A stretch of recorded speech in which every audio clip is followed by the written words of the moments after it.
Graham's arteries. An official cause of death will be disclosed after further testing. His office had originally said he suffered from a brief and sudden illness. Graham was a close ally of President Donald Trump and was known for advocating a strong U.S. foreign policy. He had just returned from Ukraine, where he'd met with Ukrainian President Volodymyr Zelensky. Haya Panjwani, Washington. The U.S. military says it hit dozens of sites in Iran today. Missile alert sirens were sounded in Bahrain, and Kuwait said it intercepted hostile fire as Iran retaliated. The attacks were sparked when Iran struck a container ship in the Strait of Hormuz yesterday. Both the U.S. and Iran are claiming to control the strait. Before the war, about a fifth of the world's crude oil and natural gas passed through the waterway. Actor Sam Neill, known for his role in Jurassic Park, has died. He was 78. Neill died in Sydney, according to a statement posted to the actor's social media page. In 2023, Neill said he'd been diagnosed with a rare type of non-Hodgkin lymphoma. The statement said his death was sudden and unexpected, adding that he remained cancer-free when he died. The cause of death was not specified. Oil prices jumped and world shares were mixed today after the U.S. carried out airstrikes and Iran retaliated. More stories at apnews.com. This is AP News. Graduation rates are soaring at Bureau of Indian Education schools. The U.S. agency that oversees dozens of schools serving Native Americans is reporting more on-time high school graduations than ever. The Bureau of Indian Education says nearly 80% of high schoolers graduated within 4 years in 2025. That's up from only half a decade before. The Trump administration attributes that boost in part to a push to fix flawed data collection, though some educators at tribally controlled BIE schools credit their own innovations, like expanded virtual learning and career training options for students. Meanwhile, tribal leaders fear that progress could be undermined by Trump administration policies that are reshaping the BIE, from the planned dismantling of the U.S. Department of Education to DOGE staff reductions. I'm Savannah Peters. And I'm Marcela Sanchez, AP News. This is 8:20 a.m. WCPT Willow Springs and streaming worldwide at WCPT820.com. We are Chicago's progressive talk, where facts matter. Now your WCPT 820 weather update. From the Weatherology Weather Center, I'm meteorologist Jennifer Wojcicki. We'll see sunny skies here for today with a high into the mid-90s. Winds out of the northwest around 5 to 10 miles per hour. And then for tonight, mostly clear with a low around 74. Tuesday, mostly sunny, high of 97 degrees. And Wednesday, plenty of blue skies and sun, a high around 97. Thursday, sunshine, high of 93 degrees. That's your latest Chicago weather update. Currently, it's 70. Real talent is defined by what people can do, not where they learn to do it. So by stopping at the education section of a resume, you might throw away the perfect hire. You might miss someone who has valuable skills to offer to help your business thrive right now and in the future. Because the truth is this: Skills First Hiring helps you see talent others miss, like more than 70 million stars, skilled through alternative routes. When you let their story unfold, you gain a competitive advantage, because hiring managers who start with skills are 60% more likely to find a successful hire. See the real person, complete. See what others miss. Hire skills first. Learn why it's a competitive advantage at tearthepaperceiling.org. Brought to you by Opportunity at Work and the Ad Council. You're listening to WCPT 820, because facts matter. Welcome to Choose Views with Richard Chu. Get ready to dive into a world of insightful conversations and thought-provoking discussions. As progressives, our job is to have an all-inclusive, full-on assault with all of our players. A show that focuses on moving our political, social, economic, gender, and cultural conversation forward. And all of our players means all of our players. It's Choose Views. And now, here's your host, Richard Chu. Good Monday morning, political fighters. And the guys just walked in. Everybody's here now. The team is arrived. Welcome to the July 13th, 2026 edition of Choose Views. 773-763-9278 is the number. Find my show on Facebook Live, TuneIn Radio, and YouTube. And email me at richard@WCPT820.com. Follow me on all the socials under Choose Views. And we're reposting my show now, where you can go back to my social media, pull it up, and watch it live if you missed it. There you go. So catch all of our shows by subscribing to our WCPT podcast on Apple Podcasts, Spotify, and Amazon Music, and iHeartRadio as well. There you can get Choose Views featured interviews, Joan Esposito, live, local and progressive, Driving It Home with Patty Vasquez, It's the Democracy Stupid with Edwin Eisendrath, and Out Chicago, as well as our other great shows and interviews. I hope you guys checked out things this weekend, and most certainly the family meeting. And by all means, in the evenings, if you got something to do, even if you don't, check out the Politics Bar, the Matt McNeil Show, and the Gailey Show, and make your way over to heartlandsignal.com because of the good stuff that's there. A couple of quick articles that have posted in the last day or so you guys may not have caught. And this is an interesting one. U.S. Representative Ashley Hinson from Iowa, Republican, said at a meet and greet that Texas GOP Senate candidate Ken Paxton would be a, quote, good senator. Paxton has a history of scandals and controversies, obviously. And most recently, the Texas Tribune and ProPublica reported that Paxton may have committed voter fraud. This one is really interesting. And you guys want to look into this and kind of gather your own information on it, but I'll give you the quick highlights. It's always that Democrats are the ones that are breaking the law and voter fraud and doing all the things, and, you know, you've seen it all. But this is one where his marital status changed. I'll leave it there. His marital status changed, and in that, his dwelling location or dwelling status changed. And then he voted. And so when he voted, Devin, he forgot that his marital status had changed and his voter status, or his domicile status had changed. I'm being kind here. Trying to be. You guys can read between the lines. Basically, he did not tell the truth about where he lived and how long he lived there, but he voted anyhow, knowing that that address was not the correct address. And this is the guy that's been trying to go after everybody about voter ID, voter registration, and all the other stuff, and illegal voting, and people that vote twice. And so, but shout out to the Texas Tribune and ProPublica. If you go to our site, heartlandsignal.com, you will see those posts there, and it'll help you kind of have one more bit of information. So Ashley Hinson, a Republican from Iowa, okay, you think he'll make a good senator? Well, I think he needs to first tell the truth about his voting. Then we can decide on that. So there you go. On today's show, we've got Representative Angie Craig from the great state of Minnesota, and she's also a candidate for U.S. Senate in Minnesota. So we'll have her on for a brief bit this morning. She's got some congressional stuff to do, so she'll be with us, but we'll have a chance to chat with her for a few minutes this morning.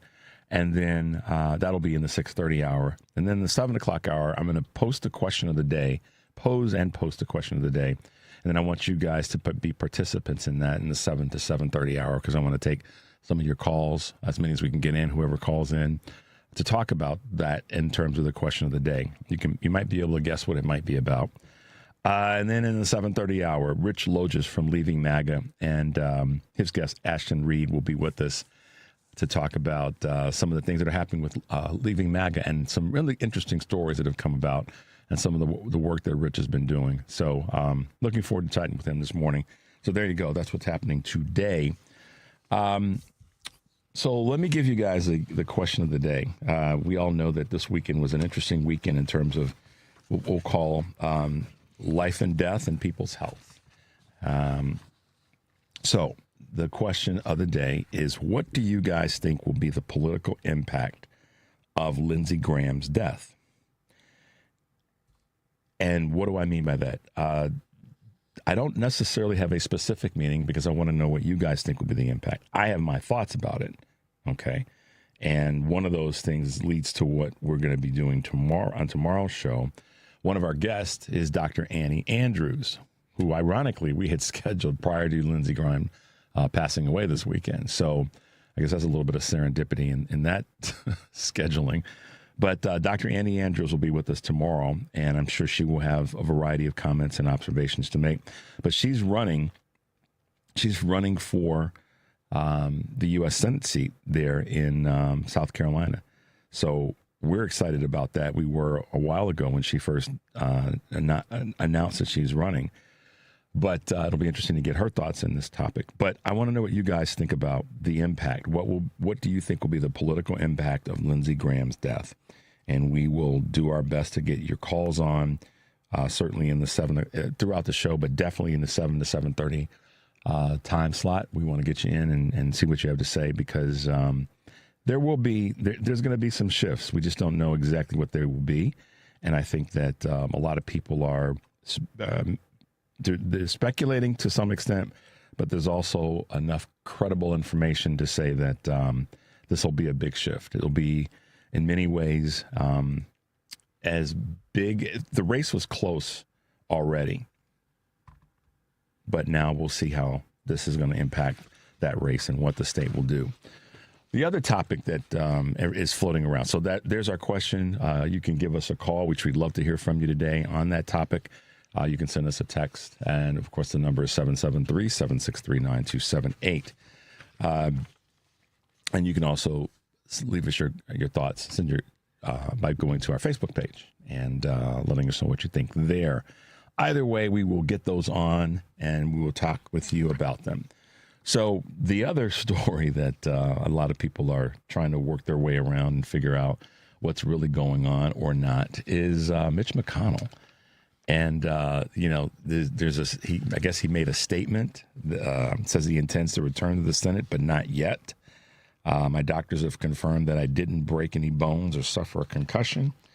I didn't have a heart attack or a stroke. I don't have any tumors or hemorrhages, but I was briefly unconscious and was taken to the hospital. Okay.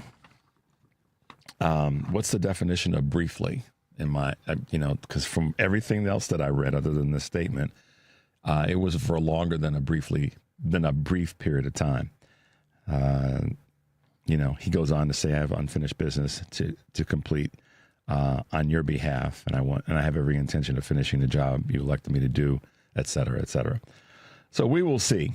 There were a number of things posted on social media this weekend that were comments from various people that have other inside knowledge, and there were pictures that were posted that were very interesting. Devin's nodding his head because I can tell he saw one or two of them.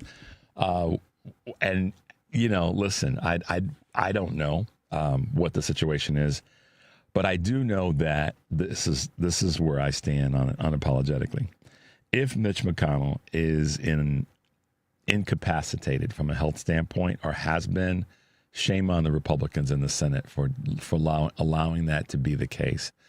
And I also say that this is where, when I say this is on the Republicans, this is the kind of stuff I mean as well. This is solely on the Republicans. If he's been incapacitated and not able to do the duties of a U.S. senator, they should have done something about that. They should have made the public aware of it. That's the right thing to do. The political thing to do is not important here. The right thing to do is what matters. And, I think that this is where so much disconnect has been created by politicians, maybe in general, I'll say that, but more specifically where the Republicans just keep saying one thing about, they're the upright citizens, they're the ones that do things the right way, and then when it comes to cutting the nut, they don't. And people can say, well, it's a private matter, but it was made public by the Republicans. It was made public by people who wanted information.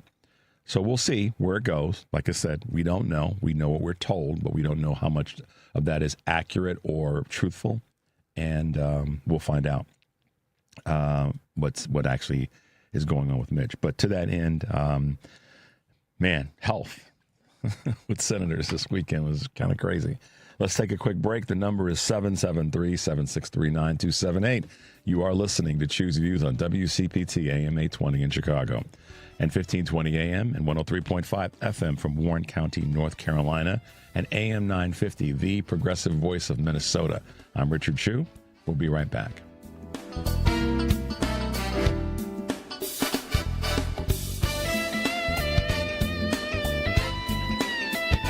When you get a diagnosis of Parkinson's disease, things get real. And nobody understands that better than the Parkinson's Foundation. All across the country, we provide resources and support in the fight against Parkinson's, a neurological disease that affects movement. The Parkinson's Foundation is dedicated to improving care and advancing research towards a cure. And when you call our helpline, you'll speak to a real person who can help you find the right information. Because while living with Parkinson's can be challenging, there are things you can do to improve your quality of life. So, whether you're newly diagnosed, have been living with Parkinson's for years, or caring for a loved one, when Parkinson's gets real, find real answers at the Parkinson's Foundation. Go to parkinson.org or call our helpline at 1-800-4PD-INFO, 1-800-473-4636. The Parkinson's Foundation. Better lives together. Victor deployed for the first time to Afghanistan in 2003. At 4 a.m, my phone rang. They said, "I regret to inform you that your husband was wounded in action." Victor sustained a moderate traumatic brain injury. I was doing school full-time, and I was also then caring for Victor. One of the most important elements of caregiving is taking care of yourself. I just didn't want to forget that I also had goals and that I also had a life. What I did is I challenged Victor to meet me halfway. There are almost 6 million military and veteran caregivers across the nation. We have our own journey, and we can fulfill that journey at the same time that we are helping our loved one. Visit aarp.org/caregiving for a free military veterans guide to navigate your caregiving journey and better care for your loved one and yourself. Brought to you by AARP and the Ad Council. You're listening to WCPT 820 because facts matter.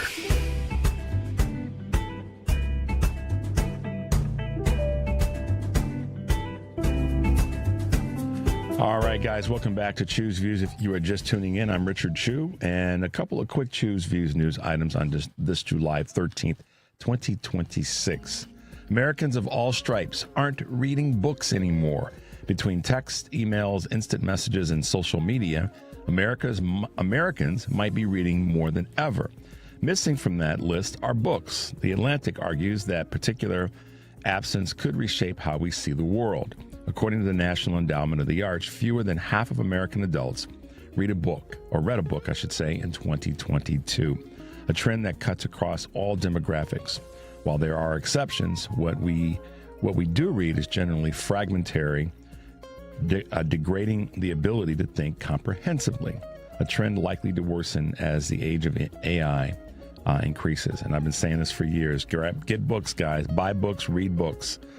It's a different experience. Prepare to pay more for postage as the USPS hikes prices. It's about to increase nearly 5% as the Postal Service seeks to balance its budget.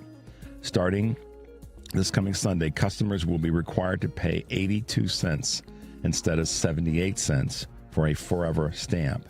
The news comes as the USPS faces a double whammy of soaring expenses and diminishing volumes.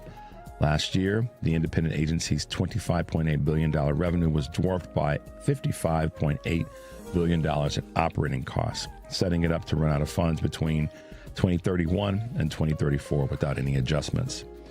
More pain at the pump is felt after Iran's ceasefire crumbles. The average price of a gallon of gas increased 6 cents this week to $3.88, according to AAA data. The news follows weeks of steady declines as a ceasefire between the U.S. and Iran crumbled, pushing up oil prices.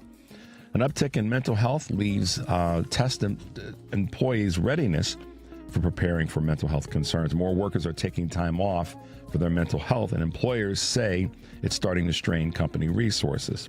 For those who qualify, the Federal Family and Medical Leave Act guarantees 12 weeks of unpaid job-protected time off. Historically, it has been used especially for expectant parents who are typically able to give their employers enough time to redistribute their work. The same can't necessarily be said for workers battling burnout. Gen Z, groups are facing a payment avoidance crisis. A recent study from Zell shows many Gen Zers are struggling to collect full reimbursements for group travel expenses, often straining their friendships. Torn between skyrocketing living expenses and lavish trips depicted on social media, young people say they frequently put themselves into debt to keep up appearances, leading to a, quote, payment avoidance when the bill comes due. Among Gen Zers surveyed, 55% say not being repaid damaged a relationship and caused some tension. And then last but not least, moms with young kids are buying existing businesses. Working moms are increasingly leaving corporate careers and buying their own businesses, according to Fast Company. Mothers with children under the age of 5 are specifically pursuing entrepreneurship through acquisition or buying an existing business rather than starting one from square one. For many women, the flexibility that comes with running their own companies far outweighs the potential risk and allows them to retain and remain in the workforce while caregiving. So there you go, guys. A couple of quick Choose Views news items on this July 13th, 2026. And if you're paying attention today on Live, Local, and Progressive, Joan will be taking your calls. Chris Berry, former TV newsman and retired DePaul University journalism professor. Joel Ostro, professor of political science at Benedictine University, will be with Joan today, Live, Local, and Progressive, 2 to 5 here on WCPT, heartlandsignal.com, and tune in. Driving it home tonight, Patty will be joined by folks from Ravenswood on Tap Craft Beer and Music Fest, taking place July 18th and 19th. Driving it home with Patty Vasquez, weekdays 5 to 7 here on WCPT. Heartland Signal website, tune in, YouTube, and Facebook. And then tomorrow on Choose Views, I'll be joined by Amber Wallen, Executive Director of the State Revenue Alliance, Corbin Trent, Democratic Strategist, and Dr. Annie Andrews, as we said earlier, pediatrician, public health expert, and candidate for 2026 U.S. Senate in South Carolina. Also this week, Mandela Barnes, who's a candidate for Wisconsin governor, Minnesota Lieutenant Governor Peggy Flanagan, 2026 candidate for Senate, and Princeton professor Dr. Eddie Glaude Jr. will be with us through the course of the week. So looking forward to all of our guests, as always, and we'll keep you guys reminded and up to date on that. The Choose News item that I read about the pain at the pump and as this Iran ceasefire crumbles led me to thinking about something I wanted to give you a little bit of commentary on today, as we're doing a little bit more these days. Here are some things that you know, but I wanted to kind of give you a little bit more data this morning. The war in Iran is affecting American retirement savings in 3 major ways. Increased inflation, shrinking our purchasing power. That's a fact. That's not a political statement or coming from the left or the right or the middle. That's a numeric fact that the war in Iran is affecting American retirement savings in 3 major ways. Increased inflation, which is shrinking purchasing power for everyday folk. Stock market volatility, which is lowering 401k values. And the third is the higher cost of living, which is causing more employees to reduce their monthly contributions to both their personal savings as well as their company sponsored savings, i.e. 401k plans. Some people are making adjustments there just because they need to have a little bit more in their paycheck. As we all know, wars cost money and they disrupt trade. And that's what we've seen happen in these 100+ days. Obviously, the price of gas, food, and everyday goods have spiked. And for retirees, this rapid inflation quietly reduces their purchasing power. And when you add to the fact that if they're retired and their income is, quote, fixed in some capacity, it eliminates their ability to have income that's from employment to stem off some of those concerns. We've seen stock market swings And as I said, we've seen lower contributions to savings and both personal savings and employer-based savings. Also, rising energy bills. And this is the one that I think has not been talked enough about in terms of some real dollars. And I put together a couple of quick numbers for you guys in this space. The war has disrupted oil shipments, as we know, through the Straits of Hormuz. And the ceasefire is another item that just goes to show that that's going to oscillate back and forth. We know that now. Iran has recognized that they have a power that they never really realized that they had. Maybe they realized it, but the actual ability to implement it, they never went down that path because they weren't pushed by any political power or any country, superpower, i.e. the United States or Israel. But what's real in everybody's day-to-day pocketbook is that this disruption in terms of those shipments has pushed up gasoline and heating costs. The average, and this is the number that I want you guys to take away, one of the numbers. The average household right now, in just past this 100-day threshold, is spending between $450 and $1,000 extra on energy needs since the start of the conflict. So that's per month, by the way. That's not an annual number because we don't have an annual number yet. We've got a 100-plus day number. $450 to $1,000 more per month on energy needs, energy cost. Those numbers are staggering when you compare them, when you look at that on an annual basis. So in a year's time, if we were to take that average number, we'll call it $500.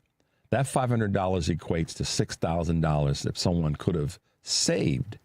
If they had to spend it on something to get by, they had to spend it. But imagine if they had to if they could have saved that money, or if that money had came out of their actual savings. When I go back to the depletion, that's what's happened. Those are real numbers.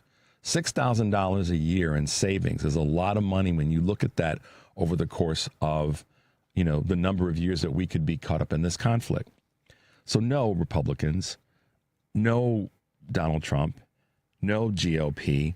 This war is not worth it under any stretch of the any stretches of our imagination in terms of the so-called security of the country, and it's worth the fight. And folks like Michelle Tafoya, who ironically is running against or trying to run against Representative Angie Craig, I threw that in by design, saying one less trip to Starbucks will offset your cost of gas. No, it won't. These are the real numbers. The $450 to $1,000 a month. That's real money out of people's employment dollars, their salary, or out of their savings. And that's not good for the individual pocketbook, but it's also not good for our economy. So pay attention, y'all. And Republicans, you all own this. Let's take a quick break. The number is 773-763-9278. You're listening to Choose Views on WCPT AM 820 in Chicago and WARR 1520 AM and 103.5 FM from Warren County, North Carolina, along with AM 950, the progressive voice of Minnesota. I'm Richard Chu. When we come back, we'll be talking with Representative Angie Craig from Minnesota. We'll be right back.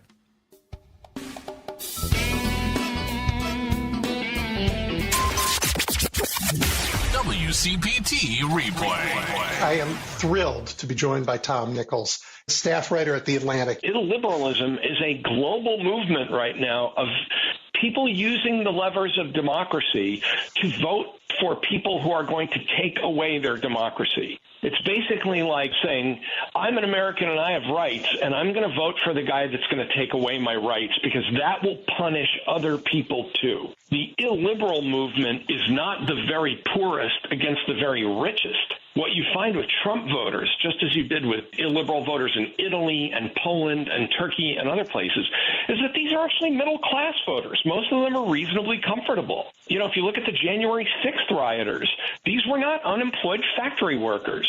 These were chiropractors and retired cops and real estate agents. Keep listening to WCPT 820 because facts matter.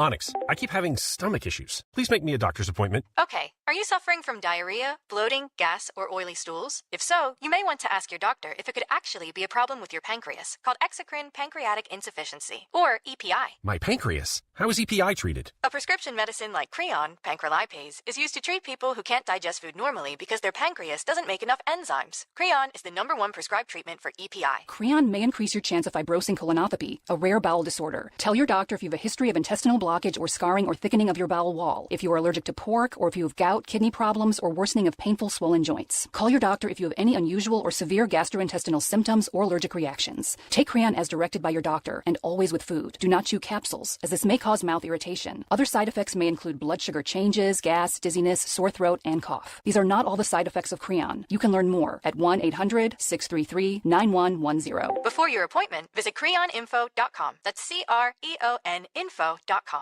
This is Chicago's Progressive Talk, 820 AM, WCPT Willow Springs, and online at WCPT820.com, where facts matter. From the Weatherology Weather Center, I'm meteorologist Jennifer Wojcicki. We'll see sunny skies here for today with a high into the mid-90s. Winds out of the northwest around 5 to 10 miles per hour. And then for tonight, mostly clear with a low around 74. Tuesday, mostly sunny, high of 97 degrees. And Wednesday, plenty of blue skies and sun, a high around 97. Thursday, sunshine, high of 93 degrees. That's your latest Chicago weather update. Currently, it's 72. Alexa, play WCPT. WCPT from TuneIn.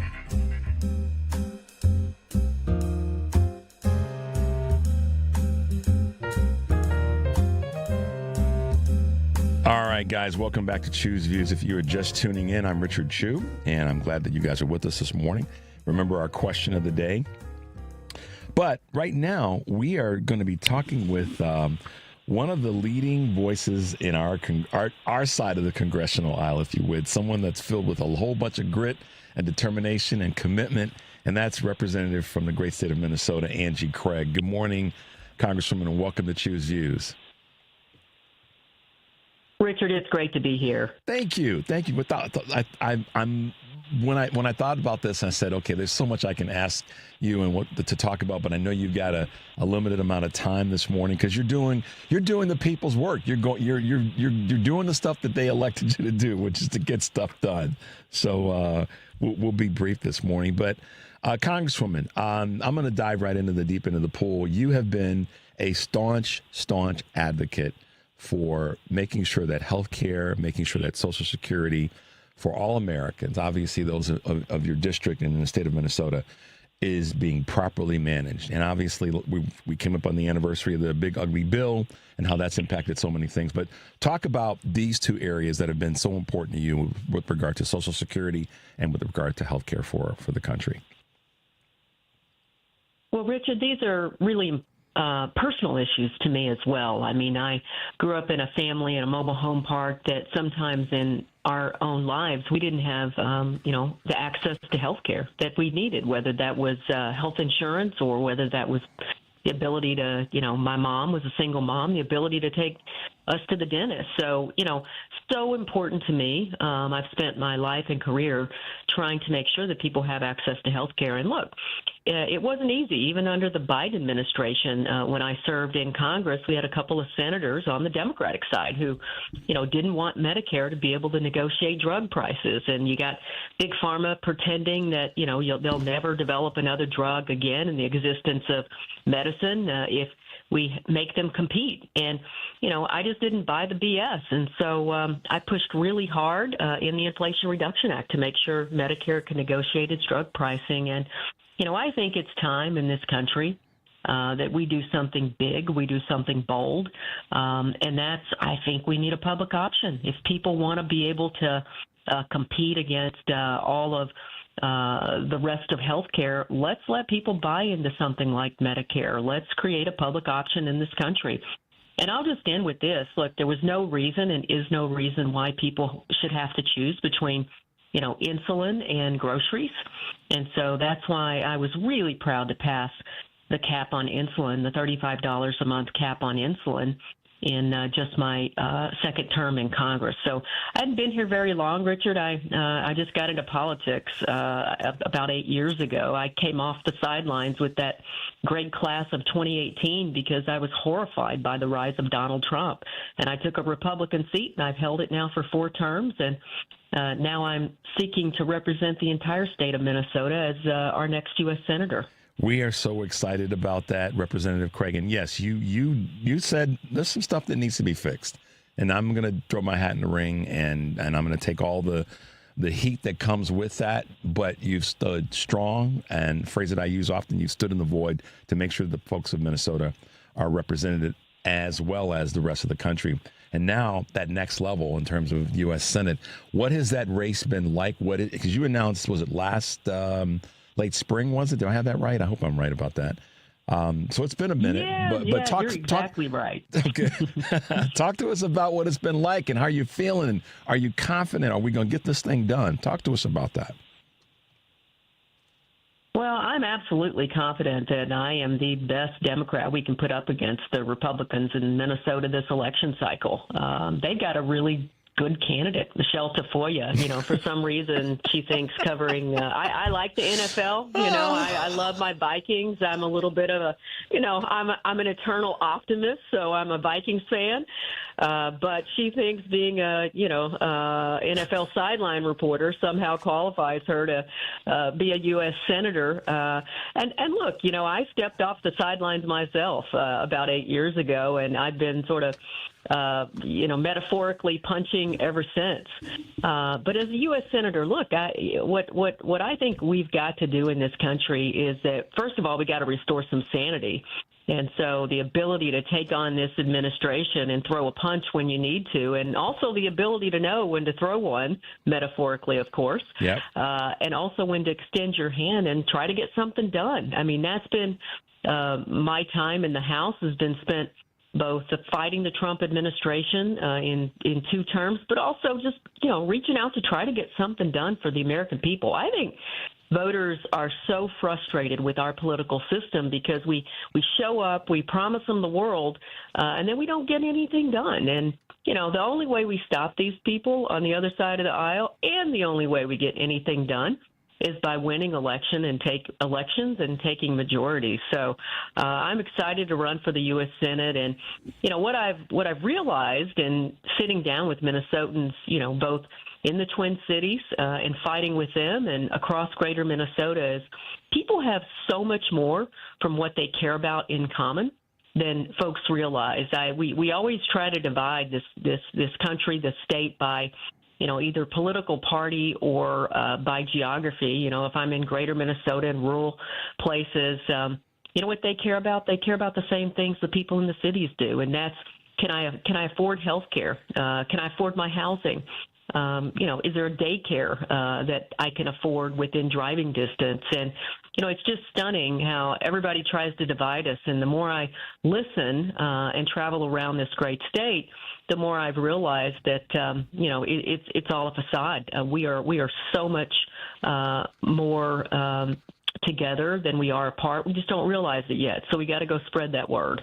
That's so true, Representative Craig. And I appreciate you saying that. One of the things that I have been consistently talking about is how our state elections are important because they give us, our local elections give us a foundation to the state, and then the state to the national.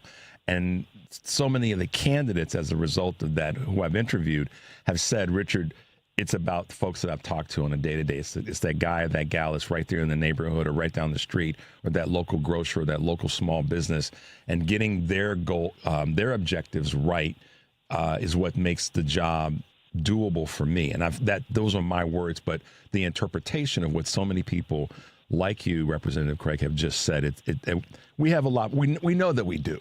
And the divisiveness that comes to the table is designed to say, it's the other, that others that are causing the problem. Now, I will say that that's a conversation that's led by Republicans because I consistently see Democrats across the board on any level of politics that are talking about how we can come together and how we can get things done. And I'll give you an example that you already know. The person that you mentioned, Michelle Tafoya, her platform has been all about divisive issues. about racism, about women in sports, about integrity. And by contrast, you've been talking about the things that make us, make Minnesotans or make all of us connected, and how we can work together if we just figure out ways to do that. But I think what I really have enjoyed about listening to you is that you haven't been afraid to call out the things that Republicans have been doing that have been negative and destructive to the country, and then have that solution about how we go forward.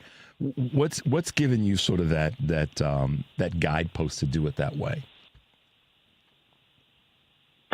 Well, look, first and foremost, they deserve it. They deserve being called out, because a lot of them are just plain hypocrites. Tafoya would be another mouthpiece, bootlicker to Donald Trump, should she be a U.S. senator. And so, things like, back home in Minnesota, Tom Emmer, who is the number 3 Republican, he helped found the Somali caucus in the United States Congress a few years ago.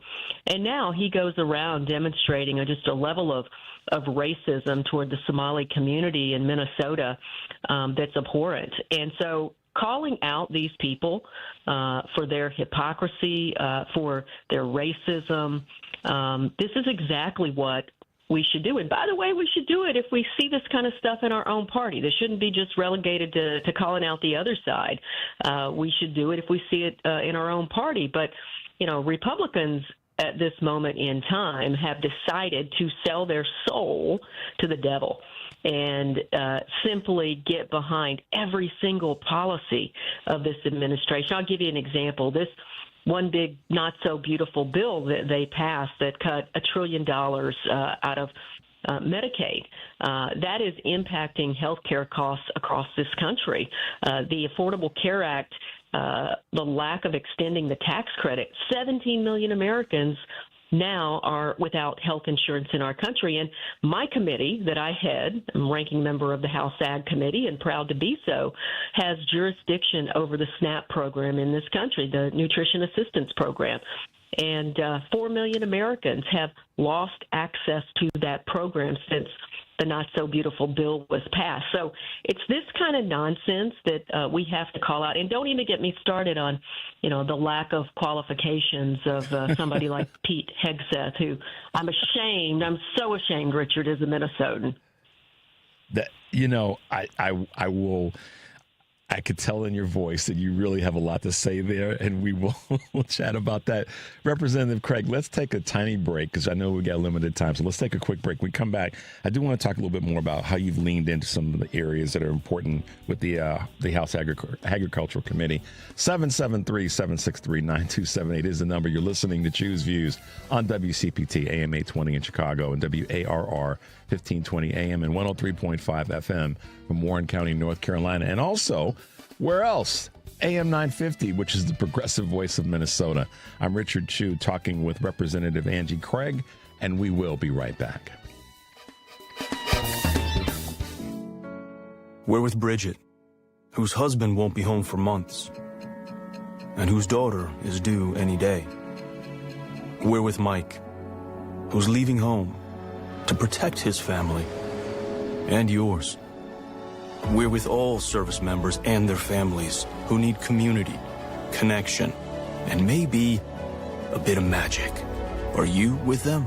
Learn more at uso.org today.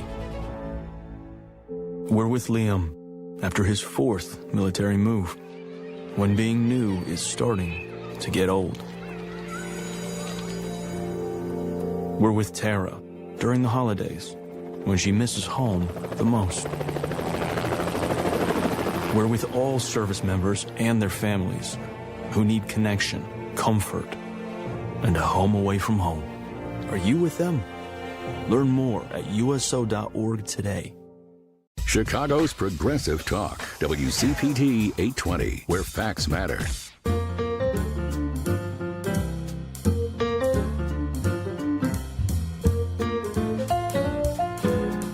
Hey guys, welcome back to Choose Views. If you're just tuning in, I'm Richard Chu, and we're talking with Minnesota Representative Angie Craig, who is the leading candidate for a U.S. Senate seat in Minnesota. Representative, real quickly, every state in the country has a certain agricultural component to it. Minnesota is right there at the top of the list. How are you kind of giving Minnesota farmers some good positive realities about what you want to be able to do as it relates to agricultural business in the state of Minnesota, and how we can fight back on how this imbalance with tariffs has impacted their lives?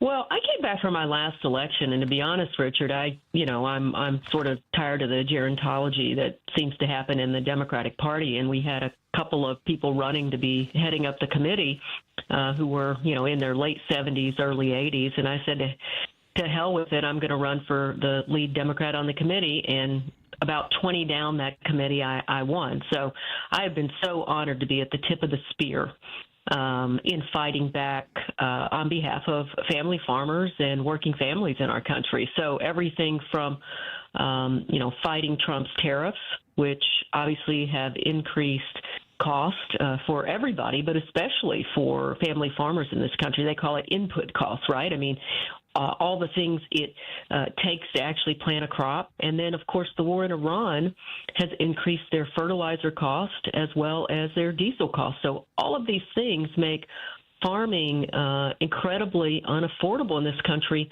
for them. And, we're all dependent on independent family farms in our nation. I mean, these people feed, fuel, and clothe the world. And if we don't understand that food security is absolutely national security, then we don't understand it well enough. And there's a crisis right now, 70% increase in bankruptcies in the Midwest since Donald Trump became the president of the United States. And this is so, so personal to me. My own grandfather was a farm foreman in the 1980s farm crisis, and he lost his job when the farmer lost the farm. And so I go to work every single day in Congress knowing that my goal is to help these small family farmers succeed.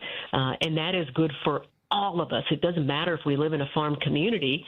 It matters because of our food security in this country. And right now we've got, an ag secretary who, when she was in front of me a few weeks ago, couldn't even tell me the number of family farms that had closed last year. 15,000 is the right answer. I saw that. Some went bankrupt. Hearing.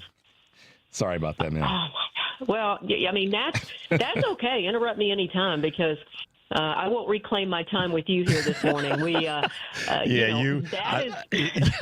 just got to ride with you for a second. I watched that, and there's some words that came out of my mouth that we won't say in the air, but I was like cheering because I thought you just wanted an answer to a question, and I didn't know she could tap. Tap dancing was right there in front of you with Secretary Rollins. But we have so much more to talk about, so we'll have to do this again because I know you got other things to do today. Last but not least, talk a little bit about the Monopoly Busters Caucus as it relates to the work that you're doing there. Yeah, I am so proud to have helped found this caucus here in the U.S. Congress. I mean, its bottom line is we're 4 members founded this to fight, big company greed and to make sure that workers in our country and consumers and small businesses are at the top of the agenda, not the bottom of the agenda. So, I'll give a good example. Right now, private equity, believe it or not, they've started buying up our local community sports leagues. Yep. And requiring parents to subscribe to their own services in order to just, stream a son's game to grandma or grandpa. I mean, that's how ridiculous it's become in this country. Big farms are buying up small farms. And so, look, we're fighting, consolidation in this community because we think consumers deserve to have choice. That's the way we keep prices down, is you give smaller companies an opportunity to compete on a level playing field. And so, again, if, the former chair of the Progressive Caucus and I and others have said, we're going to stand up against this. We're going to introduce legislation that really allows small business to compete on a level playing field. And, capitalism doesn't work if there's no competition in this country. That's just the bottom line. And so from big pharma and their patents to private equity buying up healthcare facilities and actual kids' sports. These are the kinds of things that we're going to be taking on.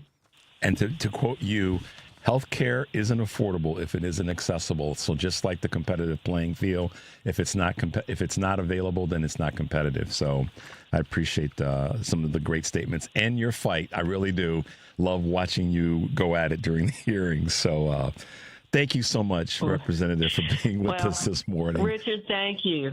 Thank you. I can't wait to go after all these guys as a U.S. Senator. It's going to be every single one of the nominees have got to come through the Senate. I'll be on the other side of it. That's going to be really fun to watch and good for the country. How can folks find you, get involved with your campaign if they choose to do so? Just go to angiecraig.com and you'll find out more about me and more about the fight. And we got to make sure we keep this Trump acolyte out of the U.S. Senate. So angiecraig.com. Absolutely. Thank you so much for being with us, Congresswoman. We appreciate your time. Stay safe, and we'll talk with you again soon, okay? Thank you, Richard. Have a great day. You too. Bye-bye now. All right, guys, let's go to a quick break. The number is 773-763-9278. We can't? Oh, that. Thank you. I forgot about that. We can't go to a break right now. Scratch that. But you know what? Actually, I want to do something that Devin suggested earlier. This is a quote. This is a clip from Representative Craig that you guys should hear. It's a quick one, but it's one that speaks to what she just talks about. If healthcare isn't affordable, it isn't accessible to our families. When the Trump administration cut Medicaid by $1 trillion in the big ugly bill, which is what I call it, they directly cut access to health care for low-income people across this country. When they decided they weren't going to extend the ACA tax credits at the end of last year, they delivered a blow directly to millions of Americans being able to access health care. In fact, many of my constituents are reporting they're just going without health care at this moment in time. And that's part of what she was talking about in terms of the importance of balancing, making the playing field even available. And then we, get into it being a fair or balanced playing field.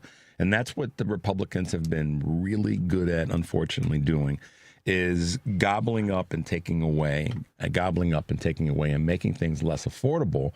But in some cases, even the other component or part of one of the components of making it less affordable is just not making it available. So to that extent, if healthcare is too expensive, then it becomes unavailable, inaccessible, as she said, or not accessible. But it also then puts more pressure on the system. This is where, when we talk about systems, the system being wrong, the system being the problem, this is true. Eric Grant talks about this a lot in the family meeting. It's the systems that are the problem. And so our healthcare system is a problem, but the people who have their hands on the wheel are making it worse because their goal, particularly as she said, we talk about that with healthcare, but also with agriculture, monopolizing it, taking it up, creating ways in which people don't have the ability to access it. By then, and by that happening, and there being lesser access or eliminated access, then you get a couple of players and they can control the pricing. We don't need that, particularly with, as she said, and I agree with this, and I add this to my thoughts about some of the best ways for us to assure our national safety or protect our national interests is to make sure that, as I put it, healthcare is, without a question, a national right, a U.S. right, a part of being an American citizen.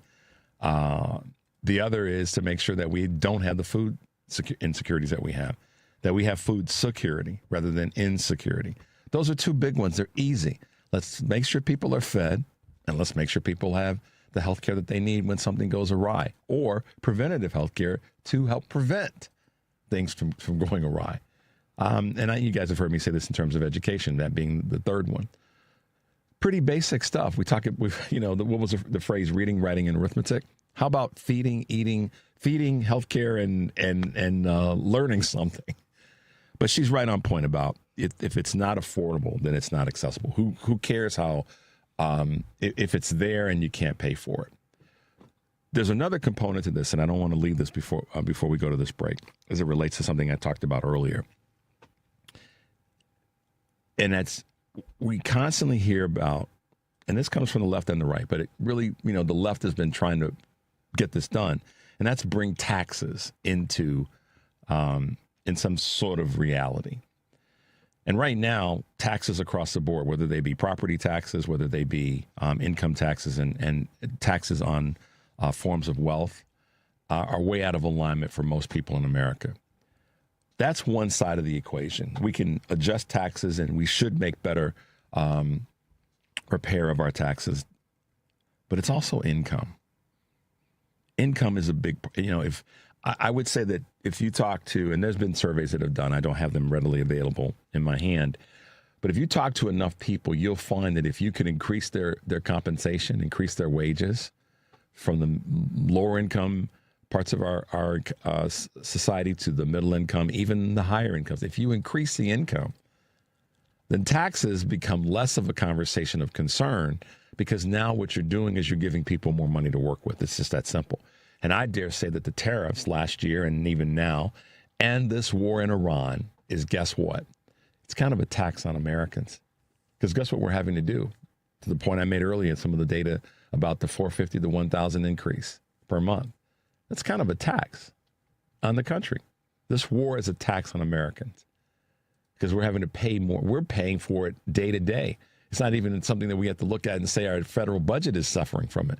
People are paying for it day to day. So going back to what Representative Craig just said about balancing things out and kind of leveling the playing field, I agree with her. Let's make sure the playing field is available. And as we make sure that it's available, then we can work on making sure that it's a level playing field. So, I appreciate the way she put that out. I hadn't heard that in the agricultural space. I know about it in other areas in terms of the monopolization of it. But this is an area where if they take away the ability for people to be a participant in it, we're only going to see an increase in cost, because then we have that consolidation. It's what's happening in media.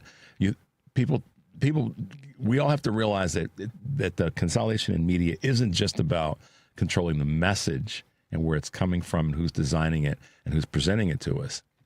It's also about what it costs to have access to it. It's going to be more expensive. We're going to be paying more to have the access to the limited media if too much consolidation takes place. So thanks to Representative Craig for reminding us of having the playing field right now is as important as balancing the playing field. I think we can now take a break, according to what the guys are signaling to me. So let's do that. The number, of course, is 773-763-9278. You are listening to Choose Views on WCPT AM 820 in Chicago and 1520 AM and 103.5 FM from Warren County, North Carolina, and AM 950, the progressive voice of Minnesota. Guess what? When we come back, we'll grab some of your calls if you guys going to give us a shout, because I want to know what you think about the political impact of Lindsey Graham's death. And I've got some thoughts and comments on that, but I'd like to hear from you as well. 773-763-9278 is the number. We'll be right back. Would it be crazy if you packed your bags and left for a week, a month, a year? What if you left for 2 years? What if you were going far away to help in a village on the edge of the Gobi Desert, to teach children and learn a thing or two about yourself? Would that be crazy? Peace Corps. Life is calling. How far will you go? Nearly 1 in 2 U.S. adults have high blood pressure. That's why it's important to self-monitor your blood pressure in 4 easy-to-remember steps. It starts with a monitor. Be next to talk to your doctor about your blood pressure numbers. Get down with your blood pressure. Self-monitoring is power. Visit managerbp.org. Brought to you by the Ad Council, the American Heart Association, and the American Medical Association, in partnership with the Office of Minority Health and Health Resources and Services Administration.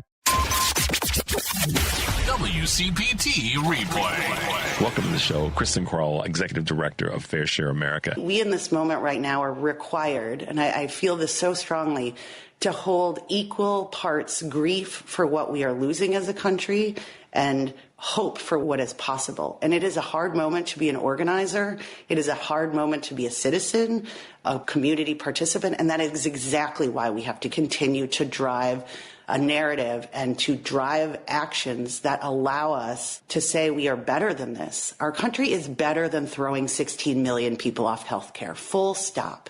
We don't want this. There are folks across both parties who are getting together to say, oh, actually, we do love our neighbor. We do care about what happens in our community. And it is on us to continue to pressure them. Keep listening to WCPT 820 because facts matter. Amazon Business. Unlock smart business buying with fast, free delivery on millions of items and practical AI innovations that automate repetitive tasks. Learn more at AmazonBusiness.com. This is 820 AM, WCPT Willow Springs, and streaming worldwide at WCPT820.com. We are Chicago's progressive talk, where facts matter. Now, your WCPT 820 weather update. From the Weatherology Weather Center, I'm meteorologist Jennifer Wojcicki. We'll see sunny skies here for today with a high into the mid-90s. Winds out of the northwest around 5 to 10 miles per hour. And then for tonight, mostly clear with a low around 74. Tuesday, mostly sunny, high 97 degrees. And Wednesday, plenty of blue skies and sun, a high around 97.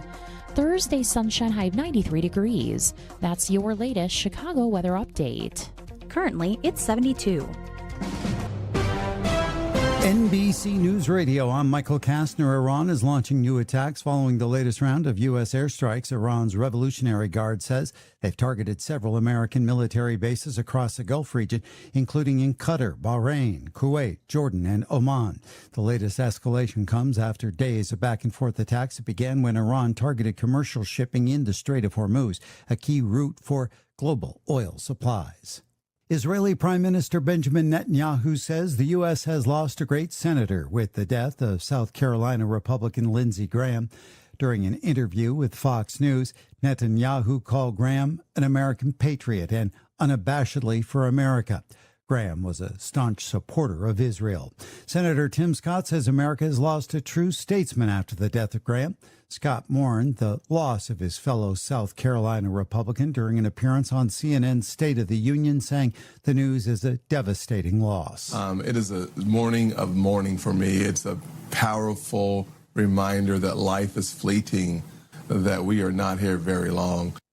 Maine Democrats are revealing the process to replace Graham Plattner in the race for United States Senate. More from Tammy Trujillo. Plattner ended his campaign on Friday, days after he denied allegations of sexually assaulting a former girlfriend. Democrats will hold a nominating contest on July 25th, with over 600 delegates coming together to decide a replacement candidate. Republican incumbent Senator Susan Collins, who Plattner would have been facing, says she doesn't have a preference on who she takes on come Election Day. The five-term GOP lawmaker says her campaign is going to keep focusing on her work to bring federal money to Maine, and that Plattner's exit doesn't change her strategy. Collins has represented Maine in the Senate since 1997. I'm Tammy Trujillo. On Wall Street, chip makers are dragging stock futures lower. Michael Kastner, NBC News Radio. I learned patience from my adoptive dad. All he had to say was, "Hey, you got this. Just breathe." Hey, we're pretty good. Yeah. Might have to start a band. I got it. Learn about adopting a teen from foster care. You can't imagine the reward. Visit adoptuskids.org to find out more. This message is brought to you by Adopt U.S. Kids, the U.S. Department of Health and Human Services, and the Ad Council. What is dedication? My daughter is biological and my son is adopted. I love them both so much. From the morning when you wake up to putting them to bed at night and every moment in between. I think a parent's job is to protect our children, but also prepare them for the world so they become good, kind human beings. That's dedication. Find out more at fatherhood.gov. Brought to you by the U.S. Department of Health and Human Services and the Ad Council. Your child is sick. And with those 4 words, the innocence and joy of childhood disappears. But Starlight has taught us 4 other words that make all the difference. The power of play. Healing begins with happiness. That's why Starlight Children's Foundation provides programs to hospitalized kids to deliver happiness when it matters most. Learn more at starlight.org. Let's be honest. The National Symphony may not be in his future, but he wanted to try violin. So you said yes because you love him. And if you love him that much, love him enough to make sure he's buckled up and in the back seat. Find out more about keeping your kids safe in your vehicle at nhtsa.gov/the right seat. Show him you love him. Keep him safe. Visit nhtsa.gov/the right seat. Brought to you by the National Highway Traffic Safety Administration and the Ad Council. Because facts matter. You're listening to WCPT 820.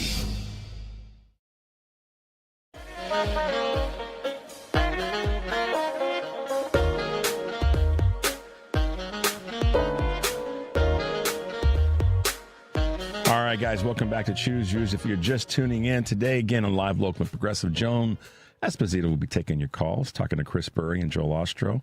And then tonight on Driving It Home, Patty Vasquez is going to be joined by the folks from the Ravenswood On Tap Craft Beer and Music Fest. So make sure you're checking out Patty this evening from 5 to 7. And then tomorrow we've got Amber Wallen, we've got Corbin Trent, Dr. Annie Andrews, and throughout the course of the week, some other folks that are running for office. Governor candidate Mandela Barnes will be with us, Peggy Flanagan, the host of others. So make sure you're checking us out. And the Choose Views featuring interviews and full episodes podcasts are available on Spotify, Apple Podcasts, TuneIn, iHeart, YouTube, Amazon Music. Search for Choose Views or visit the new podcast at heartlandsignal.com/podcast. And you get all the recent work that we've been doing there. Of course, we're still posting all of our candidate interviews, so make sure you're hanging out there. And you can follow Heartland Signal on X, Facebook, TikTok, Instagram, and Threads at heartlandsignal.com, one word. And you can also say, bless you, Devin, for that big morning sneeze. So we're going to talk a little bit about Lindsey Graham these next few minutes before we have our good friend Rich Logis from Leaving MAGA on with us. And I think we got someone that wants to chat about that right out of the gate. Let's go to Mary Pat here in Chicago. Mary Pat, good morning. Welcome to the show. Well, good morning, Rich. Excuse my voice. I've got a bad cold. Oh, doggone it. Yeah. And actually, I didn't really want to talk about Lindsey Graham. I think we need to move on there. But I want to just mention that I put a call to action out to have people call their senators to block the nomination of Todd Blanche as Attorney General. Yes. Thank you for that reminder. And I know that I should have had this ready. I apologize. The best Senate number to call is 202. Well, keep going. Mary Pat, tell us, in your opinion, what is it about Todd Blanche that you think would be the most harmful part of him being confirmed? Is it the rubber stamp of Trump? Is it his background? What do you think will be, our biggest issue? Well, the biggest issue is that as an acolyte to President Trump, he is going to do Trump's bidding. And he is as the Attorney General of the United States, he is not Trump's personal attorney anymore. He is supposed to be our attorney. And it's clear that's not their agenda. And that is why, and not only that, we've got to assert some efforts here to clearly tell this administration that we have a check on them. Yeah. The number to call, guys, by the way, is 202-224-3121. So ring them loud and proud today to let those folks know that this is not someone that we want confirmed. And, he hasn't done a particularly good job of answering questions during some of the hearings and the testimony and even the press conferences that he's held. So obviously the skepticism is there. There's a lot to work with to show that he not only isn't competent in this space, but he, to your point, Mary Pat, hasn't been able to show he's separated himself from Trump's agenda versus the agenda of the country. And then my third thing is that he just doesn't answer the questions, like all of them who come in front of any of the hearings now. So yeah, good point. Good reminder in terms of the call to action, literally. Well, and, I would like every senator on that Judiciary Committee this Wednesday to every other word say Epstein files, Epstein files, Epstein files. Yeah. It's just every time he wanders off, just come back. Where are the Epstein files? Epstein files. Yeah, you're right. Just those 2 words, Epstein files, is probably good enough, Mary Pat. I would agree with you there. There you go. Very good. Absolutely right.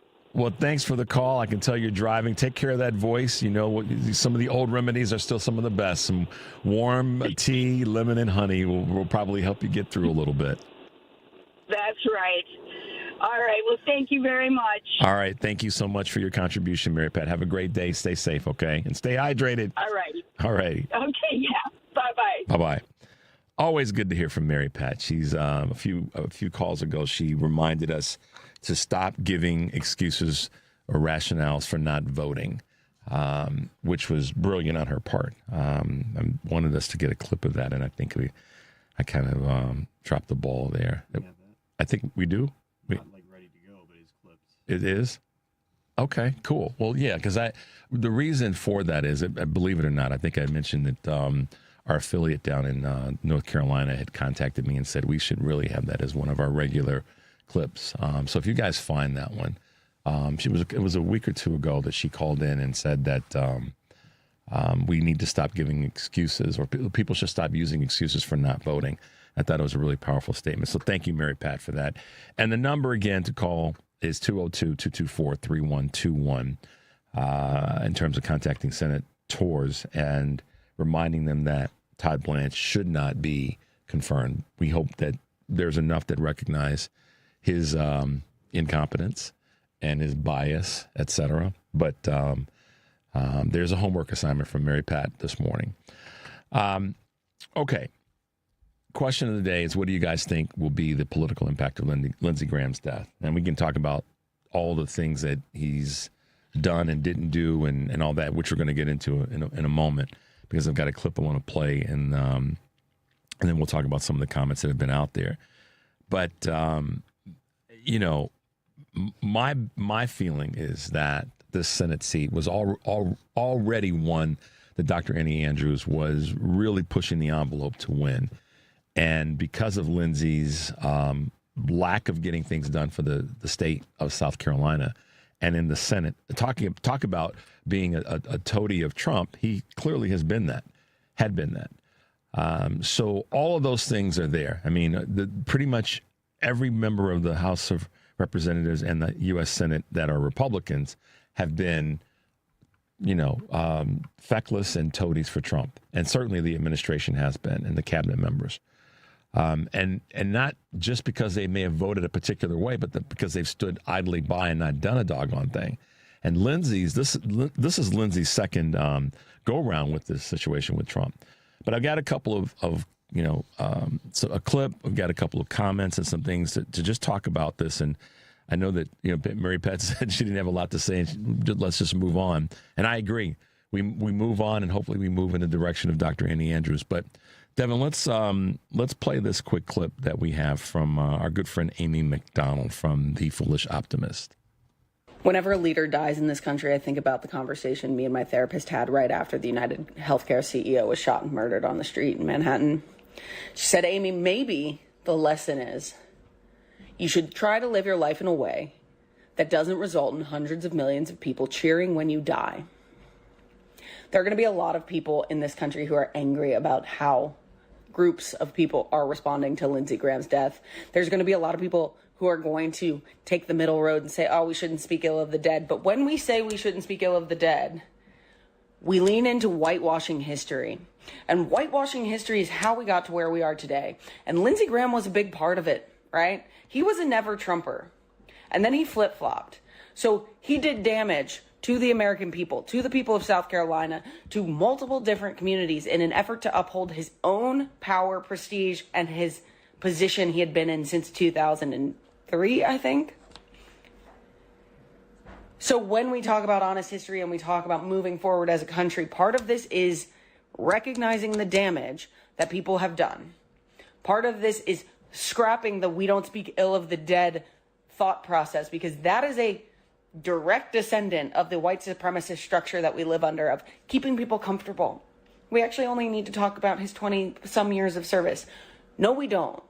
We need to be honest about the damage he did to the people of South Carolina, to the LGBTQ plus community, even though he was a member of it. This is not a place for you to grandstand on homophobia. This is a place to recognize the fact that he leveraged his position to get what he wanted while voting against members of the community he was a part of, right? We can recognize the damage he did to the American people as well, because he did do damage. And the only way we move forward as a country and we do not loop back to exactly where we are today is by being honest. We will never be able to hold him accountable for what he did in this lifetime, but we can hold him accountable in his own legacy. And this is a conversation we're going to be having about people death after death after death, because we know our average age in government is elderly, right? This is also a conversation around the Founding Fathers, but you guys aren't prepped and ready to hear that, are you? That's Amy McDonald. She was a guest with us on Friday, and she'll be back again in a couple of weeks. Check out her work. But she makes some extraordinarily good points. I'm going to take a break and come back, and we'll talk a little bit about that. 773-763-9278 is the number. You're listening to Choose Views on WCPT AM 820 in Chicago and AM 820 in Chicago, 1520 AM and 103.5 FM in Warren County, North Carolina, and AM 950, the progressive voice of Minnesota. I'm Richard Chu. We'll be right back.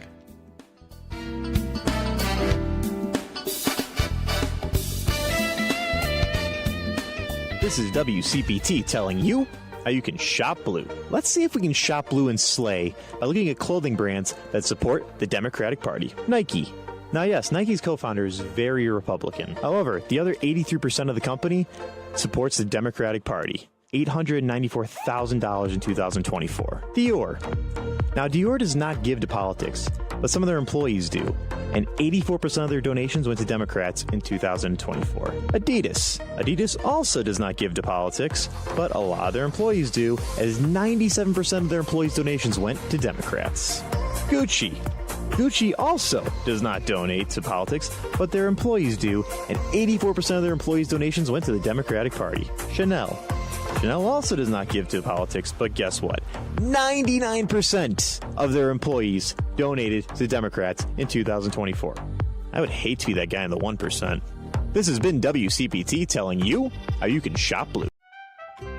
This is an American History Minute. The origins of the United States flag have been debated for many years. While the popular theory is that Betsy Ross designed the flag on George Washington's request, it has been debunked by historians. On June 14, 1777, less than 1 year after the nation's Declaration of Independence, the Continental Congress passed an act establishing an official flag for the young nation. The resolution stated, resolved that the flag of the United States be 13 stripes, alternate red and white, that the Union be 13 stars, white in a blue field, representing a new constellation. It wasn't clear how the stars should be arranged, but various versions followed. Over time, stars were added to the blue field, as well as a couple of stripes after the additions of Vermont and Kentucky to the Union. Ultimately, it was settled to remain at 13 stripes as the nation continued to grow. On August 3, 1949, President Harry S. Truman officially declared June 14th as Flag Day. This has been an American History Minute. Hey Google, play WCPT. Streaming Chicago's progressive talk from TuneIn.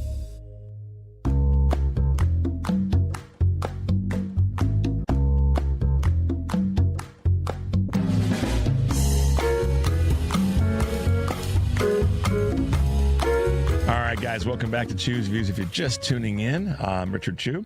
So a couple of comments that I want to read. You guys have sent some great text messages in this morning. One of them is a quintessential GOP party greedy, self-serving senator. Wow. Okay, there you go. Not holding back. Let's see. Cover that Trump and the Qatari jet in Lindsay. Okay. Let's see what else we got here. This is a long one. I'll have to read that one first. Here's one that I thought was really interesting. This comes from one of our listeners here in Illinois that goes back to my commentary about the $450 to $1,000 per month increase, basically $500 a month increase to folks' budget or expenses, depending on how you look at it.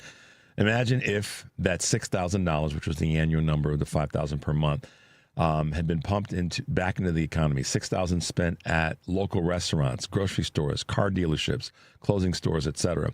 Even if only half that money goes back into the economy at scale, that effect is massive. How many businesses have lost customers? How many people live and have had their hours at their jobs cut? Exactly. Great point, 630. That's exactly the point of when people say, like Michelle Tafoya, who's running for senator in Minnesota against Representative Craig, say things like one less trip to Starbucks will help offset the cost of your gas. First of all, that's insane. She probably needs to spend a little bit more time with the calculator and a paper and pencil and budget and get off of her elitist, footstool. And more broadly is that money back into the economy, to what our listener said, is huge. When you look at the number of households, how that impacts businesses locally. So remember this, Republicans and Democrats, when you're having a conversation with someone about the war, about the tariffs, give them some numbers. Ask them, how would you, if you're talking to someone that's a small business owner, they're saying, oh, it's not that bad. Say, would you like to have $6,000 more per year coming to you and your business? You can make the conversation one that you put back in their face pretty easily if you just kind of think about it. So there you go. Some quick numbers on that. Let's go to Naomi. Good morning, Naomi, all the way from Santa Monica, California. How are you this morning? Fine, Richard. Thank you. I don't really want to talk about that. Yep, fair enough. Snake. Fair enough. A la Rubio. One and the same. Anyhow, I want to talk about manure. I was thinking, Richard, so we have petroleum product manure, right? Yeah. People die from cancer? Yeah. Dear, I think we can put that together. I think we should, a really great project would be to develop a manure that doesn't require toxins. So we're not consuming toxins. What do you think about that? Oh, wow. That you caught me in a laugh mode. But the toxic gas from manure is definitely one that doesn't get talked about. Not just a toxic gas. It's all toxic. It's gasoline. Yep. This is true. More than just the toxic gas. Everything is toxic about the gas petroleum product. Come on. No, you're right. Methane, carbon dioxide. What's the other one? So our mysterious cancers, huh? Yeah. I wonder what's the connection. I wonder what the connection is. That's a good point. Oh, my goodness. Naomi's got her snark coat on this morning, but you're making a great point, because toxic gas, no matter where its origin or what its origin is or where it comes from, is toxic at the same. We have to do it undercover, because he just wants us to produce more. He'll start making manure out of coal if we let him know that we're going to remove the petroleum. So let's add the coal to it now. Naomi, who were you hanging out with this weekend? My goodness. My God. What'd you all do? Sit around the table and go, I'm calling in the Richard Choose Show, Choose Views on Monday, and I'm going to give him the business about gas. Good Lord. No, it's manure. Always good to hear from you. And we know where we can get some good manure. Yeah, we do. We can just go to that Pennsylvania Avenue place. The local sewer. Yeah. That too. As long as there are no toxins in the sewage. Well, I think they go hand in hand, don't you think, Naomi? I mean, yeah. One matches the other. Thank you for your laughter this morning. We appreciate it. You're welcome, Rich. Have a great eve. All right. Bye now. Oh, my gosh. Naomi must have had a fun weekend, y'all. She, goodness gracious. Amy McDonald made some great points about this situation with Lindsay's legacy. And I don't know how much people will talk about it, everyday folk. I don't know how much the media will cover it. But what I will say about it is this, in my observation is, I'll take a combination of thoughts on it. I've seen different posts from different senators who talked about, from Klobuchar to Booker, about how, it was about working across the aisle. Some of the standard fare from Democrats when it comes to the conversation around Lindsey Graham. I lean more in the direction of what Amy said. Hunter Biden had some comments about he will remember. It's interesting how he phrases this. I like how he phrases this because it tells you kind of where his thinking is. For many years, Lindsey Graham was one of Donald Trump's most devoted supporters. He became a common target of Democrats, late-night comedians, and the list goes on. But Hunter Biden remembered Graham a little bit differently. After news of Graham's passing, Hunter shared a message about a different version of Graham. And this is, I think, which is what's interesting. One who could fight Democrats on the Senate floor but still remained their friend and enjoyed a drink with them afterward. Graham once said that about Hunter's father, Joe Biden, quote, "If you can't admire Joe Biden as a person, you've got a problem. He's the nicest person I've ever met. In politics, as good of a man as God has ever created." I remember seeing that. I remember seeing Lindsey in the back of a car or whatever, kind of tearing up talking about Joe Biden. He went on to say, meaning Hunter Biden, that that's a Senator Graham that I will remember today. Not because, and this is the key piece, this ties to what Amy was saying to some extent. He says, that is a Senator Graham I will remember today, not because I have forgotten what he became after. That, to me, is the powerful part. Hunter Biden is going to remember the things that what he said about his father, whether he meant them or they were theater. He's going to remember that and being graceful, surprisingly graceful comment. And he chose to go in that direction, but not leaving it on the table. He says, not because I have forgotten what came after. And so I think that's what we have to try to do in this situation. I think that what Amy has said in slightly different words, but still the same meaning, and that's why I wanted to put those two together, is that Lindsey Graham's also the one that said that Donald Trump, if he were elected, that if we nominate Donald Trump, we will get destroyed and we will deserve it. He was talking to Republicans. That wasn't to Democrats or the rest of the country. Maybe it was, but I know that there was a specificity about that message, and it was to Republicans. And he was right. But then he became complicit. And I think that's what Amy's talking about in terms of the legacy. Hunter's going to remember the nice things that he said about his father, but he's not forgetting about what came after that.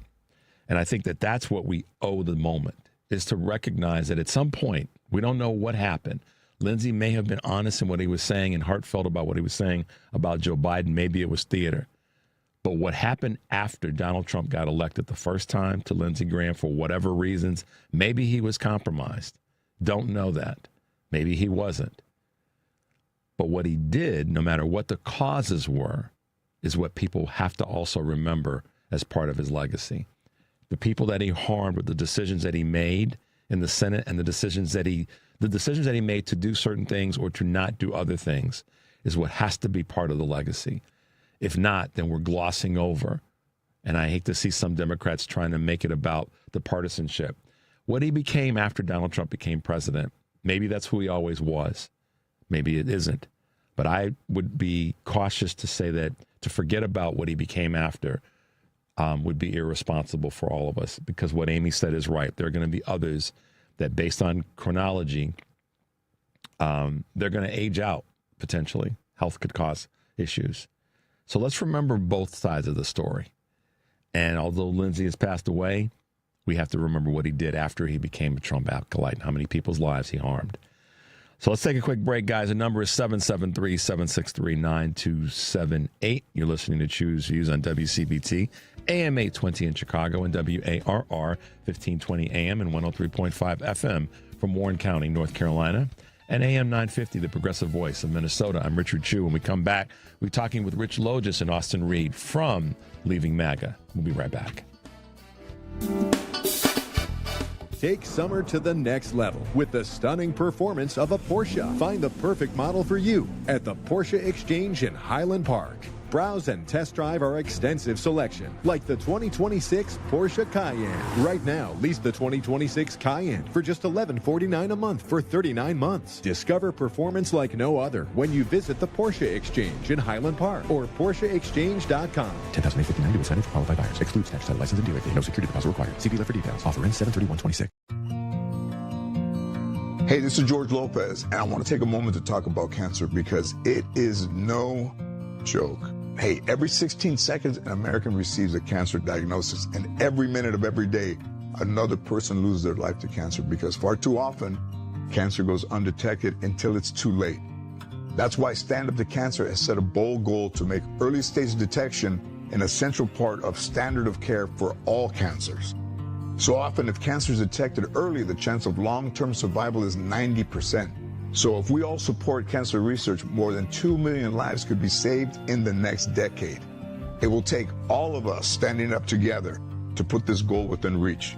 Our success is measured in the months, years, and lifetimes given back to the people with cancer and their families. So join the mission and help save lives today at standuptocancer.org.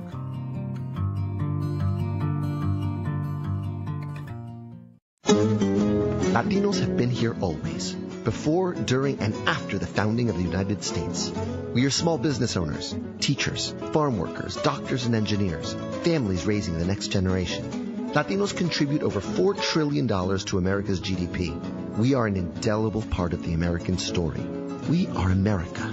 America is us. Learn more by going to americasus.org and discover how Latinos have shaped America's past and are forging its future. This is Chicago's Progressive Talk, 820 AM, WCPT Willow Springs, and online at WCPT820.com, where facts matter. From the Weatherology Weather Center, I'm meteorologist Jennifer Wojcicki. We'll see sunny skies here for today with a high into the mid-90s. Winds out of the northwest around 5 to 10 miles per hour. And then for tonight, mostly clear with a low around 74. Tuesday, mostly sunny, high of 97 degrees. And Wednesday, plenty of blue skies and sun, a high around 97. Thursday, sunshine, high of 93 degrees. That's your latest Chicago weather update. Currently, it's 75. WCPT 820, Chicago's Progressive Talk, where facts matter.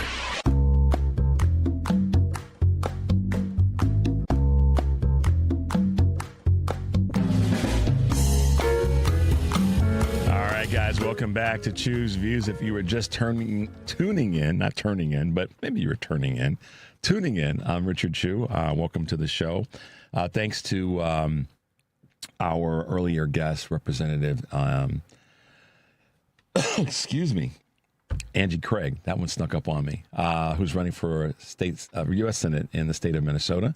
Glad she could be with us. In the past, we've had this gentleman on, and he's done something that a lot of people, are, I guess you could say, are happy it's happened, but certainly have allowed them to change the direction that they were headed in. Rich Logis is the founder of Leaving MAGA, and I had a chance to text Rich the other day because I saw him on a broadcast that really highlighted what a lot of people are talking about in terms of the changes with MAGA. Rich, good morning and welcome back to Choose Views. Hey, Richard, it's good to be back with you. The month goes by so fast, doesn't it? It really does, and I guess that just means that we got to do all that we can in those the precious days, as we all know that we have every single day. And so, yeah, it's good to see you again. And I saw the piece that you had done on gosh, why am I drawing a blank now? Was it MS News at the MS Now? MS yes. Now. I always get MS Now. Why'd they change it? Just leave it alone. So, anyhow, yeah, the piece that you did on MS Now was really, really great, and the people that you had there that were being interviewed. Talk a little bit about that. I think we're waiting for Ashton to join us still, but. He's here? Okay, good. Talk a little bit about that for a second, and then we'll introduce Ashton Reed to the segment. Thank you to MS Now. For those who want to see the segment in full, they can view it in the news page at our website at leavingmaga.org. And what we did was we brought together a handful of leaders who left. There was Stefania and Tori, who have been on with us before. Ron Kelly, Steve Francisi, also Richard, who have been with us before, and there was myself. And what we were talking about was really what attracted us to the MAGA movement and some of the reasons we decided to leave and what life has been like for us after MAGA. And I think that, as I say all the time, leaving MAGA was good for my soul, my psyche, and my mental health. And I became what I like to call a born-again human being, because after I left MAGA, I came to realize that I had dehumanized those with whom I had disagreed. It wasn't enough to just think that my opponents were wrong and misguided. I vilified them as existential threats. And so what we really talked about on the MS Now segment was how we have all evolved as people, and how we are all living proof and examples that it is possible to change one's mind. And I think, Richard, that there are more people than ever who are in MAGA right now who are quietly having doubts. Mm-hmm. I think there are more than ever privately who have quietly walked away from MAGA. But we built Leaving MAGA as a community for them. And for those who decide that they want to walk away from the extremism of MAGA politics, they have a home with us. Yeah. Let's talk about one of those people, or talk to and with one of those people. And then on the back end, I want to talk a little bit about a couple things that I saw, Rich, that I think are important for people to see and hear, to what you just pointed out. Ashton Reed, good morning and welcome to Choose Views. How are you doing this morning? Good, how are you, man? I'm good. We got a little bit of background noise there, so if you're in the car and you got your windows down, you might want to let your windows up. But a little bit of background noise, just FYI. So take a moment, Ashton, and share with us a little bit about your story, how you were drawn into MAGA, and then what was your bridge too far, or the thing that said this is not the direction that I can keep going. Yeah. So, first of all, I just want to say that with me being part of Gen Z, specifically I'm 22 years old, MAGA has been a part of my life, I'd say about over half of it. Yeah. I believe Trump came down the golden escalator back when I was 11. So it's been a very, very long time. Yeah. Very, very long time. So, because usually most people I hear about leaving MAGA or just being MAGA, usually people are older than me. People who are they were already adults whenever Trump's first term came around. So it's, I don't really hear a whole lot about people being part of MAGA very young like I was, but I know I've heard some people, but you don't really see a whole lot of that. Mm-hmm. So for me, what my breaking point was, it was actually around kind of turn of 2024, 2025, and at this point, what happened was I switched careers. I went from more of a blue-collar position to kind of more of a desk blue-collar hybrid position. So I had a lot more free time on my hands to whenever I didn't have any tasks going on. So I decided to use at first it was ChatGPT, and then it was stuff like Meta-AI, Gemini, all that sort of stuff. And I decided to go ahead and do some digging about some of the stuff that I was told whenever I was a kid, because I was starting to have some doubts because some of the stuff that I was being told was not really matching up. So basically, I asked Gemini a question, be like, hey, did this really happen? Or I'll be asking, hey, the other side says this. Why do they say that? Can you enlighten me? Because I was at the point I was kind of starting to think maybe people I've sworn as enemies for years are not actually enemies. Instead, they're just different people with different ideas, So I decided to try to see their point of view. And it was kind of like what Rich was saying. It's kind of more it was kind of like a born again feeling whenever I was getting all this information and starting to connect the dots, because a lot of stuff that I was told about from friends, family, the media was a bunch of sheltered lies. And for me to actually go out and discover the truth was just it was amazing. And what really ultimately led me to leaving MAGA, the final nail on the coffin, was the Trump administration's actions during specifically the Nashville ICE raid that happened earlier in 2025.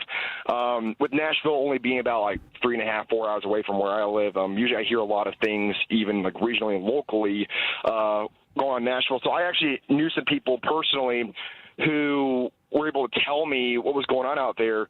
And when I found out the methods that ICE was using and the conditions of the facilities that they were putting these people in, I thought that was just atrocious. And once that happened, I completely vowed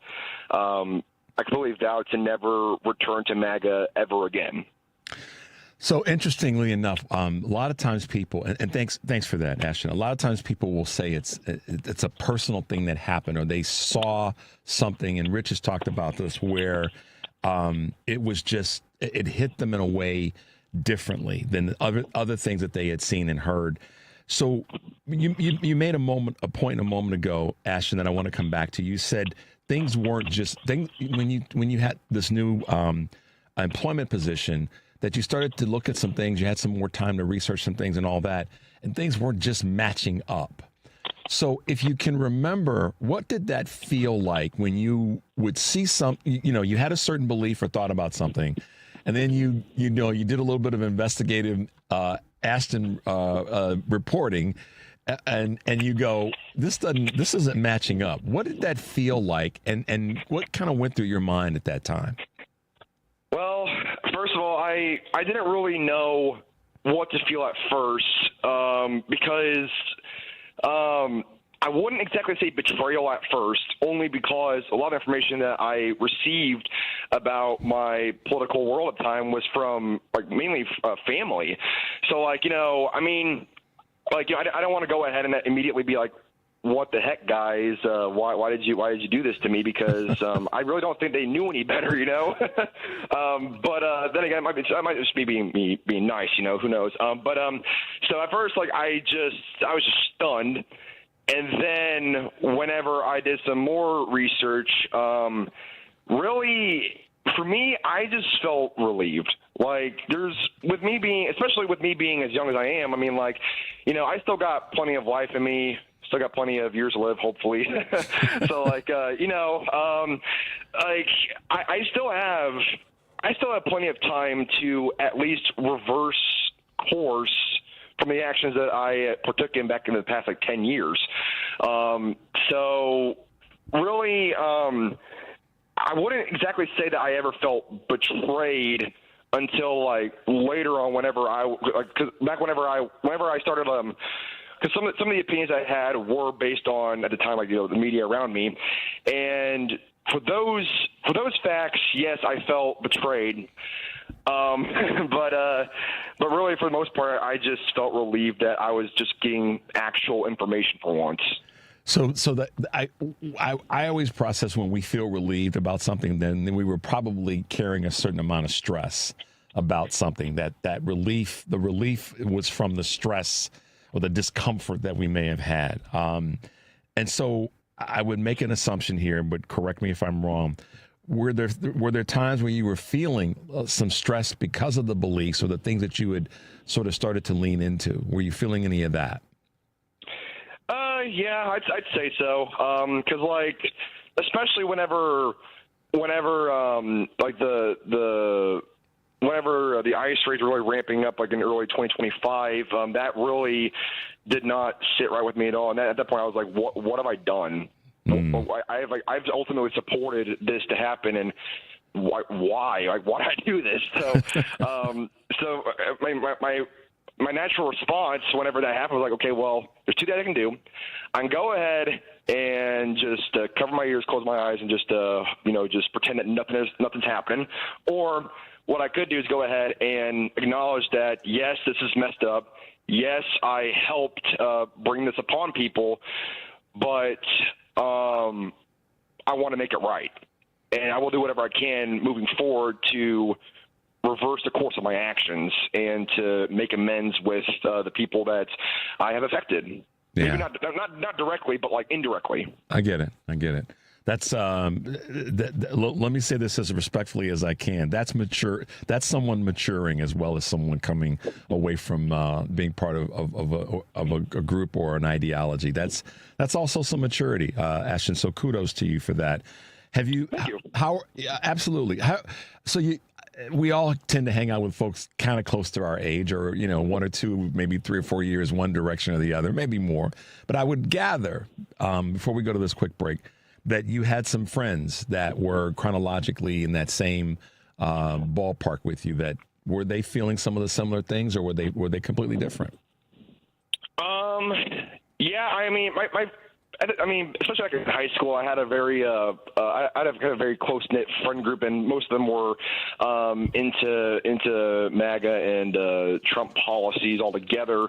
But now, like, you know what they say about high school friend groups? A lot of them don't really last, or they just completely get whittled down so much where you only have like 1 or 2 guys left. Yeah. So really, the only person I really talked to from my friend group back in high school, he's kind of been like, he's kind of in the same boat as me. I wouldn't say that he's completely disowned being part of the GOP or Republican Party altogether, but he's definitely had it with MAGA as a GOP policy. So really, but yeah, I did have friends that kind of helped influence my ideals growing up, but really, I don't talk to most of them anymore. And the only person that I really do, he's even starting to break away too. Got it. Well, you'll be a good leader in that space. We're going to take a quick break, guys.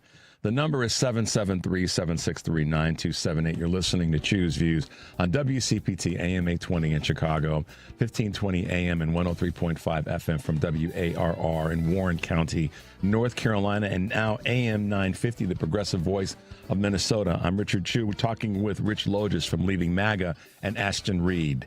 We'll be right back.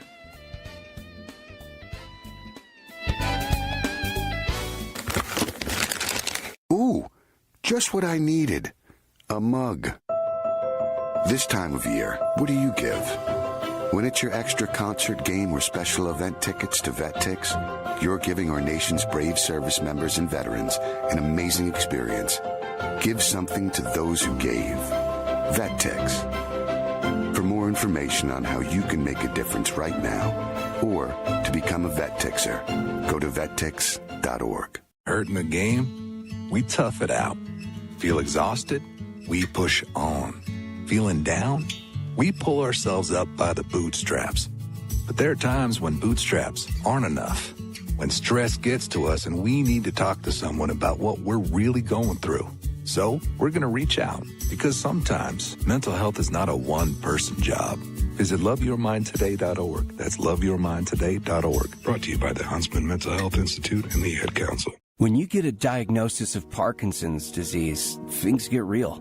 And nobody understands that better than the Parkinson's Foundation. All across the country, we provide resources and support in the fight against Parkinson's, a neurological disease that affects movement. The Parkinson's Foundation is dedicated to improving care and advancing research towards a cure. And when you call our helpline, you'll speak to a real person who can help you find the right information. Because while living with Parkinson's can be challenging, there are things you can do to improve your quality of life. So, whether you're newly diagnosed, have been living with Parkinson's for years, or caring for a loved one, when Parkinson's gets real, find real answers at the Parkinson's Foundation. Go to parkinson.org or call our helpline at 1-800-4PD-INFO, 1-800-473-4636. The Parkinson's Foundation. Better lives together. This is WCPT 820, where facts matter.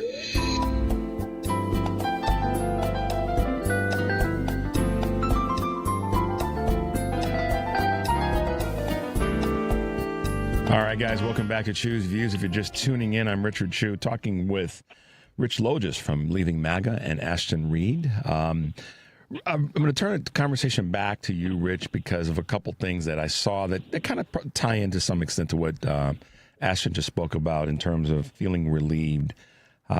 You did a segment recently on the necessary conversation with a family, a mother and her son and daughter. Mary Lou is the woman I'm speaking of. And it was an interview that you did And they were talking about the Mary Lou Holtgren and her son and daughter. We're talking about the influences in terms of how the media has impacted so many people that have been part of MAGA, and then now leaving MAGA has become the direction that they've taken. And it was interesting, Rich, you made a comment that you said, I don't know if I'm absolutely right here. And it was about halfway through the segment, but you said that you've come to realize that deep down, many people who were part of MAGA know that their support and what they're doing is wrong. And I don't know if I got the quote exactly right, Rich, but you know which part I'm talking about. Talk about where that came from in that segment.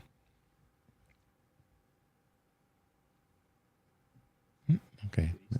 Must be muted. I'm not sure. Start over, Rich. We kind of lost audio there for a second. I think most people. Rich, call us. Your internet's pretty bad. Keep breaking up. Yeah, so we'll keep it moving. Basically, what I caught was a quick segment that Rich had done, as I was saying a moment ago, where it was a mother who has been, deeply immersed in MAGA, and I'm sure, Ashton, you probably came across people who'd been involved longer than the short period of time that you were in. But they said the comment that Rich made, and the people that were on this podcast with them said that there was a part of them that deep down they knew that the belief was wrong. Did you ever encounter that, or did you ever have those moments when you were thinking that this is not right, or maybe you have different words to articulate that?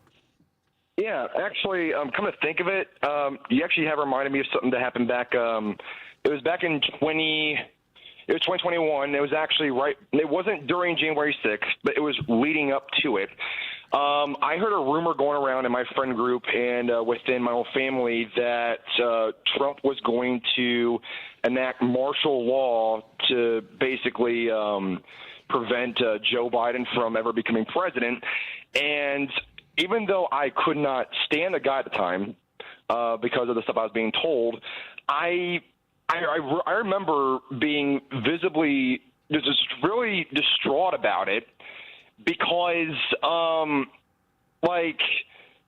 considering the principles the nation was founded upon, I mean, martial law over a stinking election is kind of much, you know. You paid attention in government class. Is that what you're trying to say? Yeah, exactly. So I was like, this is kind of overkill. And I was talking to, I believe it was my stepfather, and I asked him, like, is this even? Am I even supposed to be supporting this? And he's like, well, they are trying to steal the election. Like, he's talking about Democrats. The Democrats are trying to steal the election. So, I mean, I think it's fair game. I was like, there's no way you're being for real. Because, I mean, and that, honestly, just because of the environment I was in, I wasn't really able to do a whole lot of free thinking beyond that. But, that's kind of one moment back in high school. I was like, wow. That right there specifically, that's just a bit much now, isn't it? Yeah. Well, that's why I said that, you've also, not only coming through MAGA, out of MAGA, you've also kind of matured a little bit. So that's good to see from our young folks like you, my man. Rich, are you back with us? Richard, I'm here. I'm sorry about the technical difficulties. Hey, man, it happens. If it doesn't happen, we're not doing something right. So talk with us a little bit about that statement that I pulled from that segment where you said, and I'm paraphrasing, deep down, people know, or at least you drew some observations here. You know what I'm talking about that point. I want to bring some optimism and hopefulness, Richard, to listeners, because in that point that I made on the podcast is called The Necessary Conversation, and people can watch the episode at our site at leavingmaga.org. What I believe in the basis for that statement is that I do think that most people in MAGA have a red line.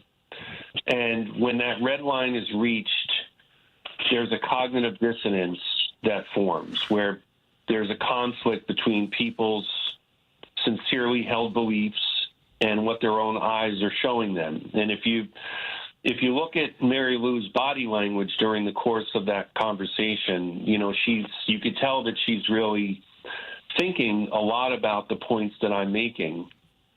And I had asked her to take a break from MAGA-friendly media.